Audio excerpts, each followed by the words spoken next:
Wesley Routh is now facing federal charges in Sunday's apparent assassination attempt against Donald Trump at the former president's West Palm Beach Golf Club. Lou Jacobson from PolitiFact has been digging into who this man is. So, Lou, what do we know about his background? So I'll start by saying that this is an evolving story, but there are some things we can say at this point. He's described himself in social media posts and in interviews as a one-time Trump supporter who turned into a Trump critic. His most recent voter registration history shows no clear tie to either party. In North Carolina, he registered as a Democrat in 1988 when he was in his early 20s. He lost his right to vote twice due to felony convictions, but for the past 20 years, he hasn't chosen a party to affiliate with in his registration. He's also supported on social media both Republican and Democratic candidates at various times.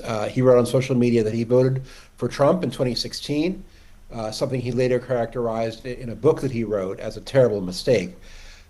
He seems to have donated to national politicians 19 times for a total of about $140, mostly for Democratic primary candidates for president in 2020.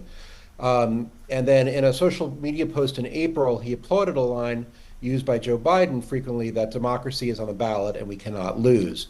But shortly thereafter, he posted in support of two 2024 GOP primary candidates, Vivek Ramaswamy and Nikki Haley.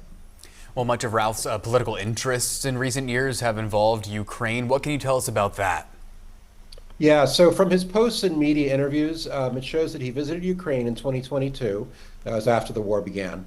And he wrote on social media that he was willing to fight and die for Ukraine.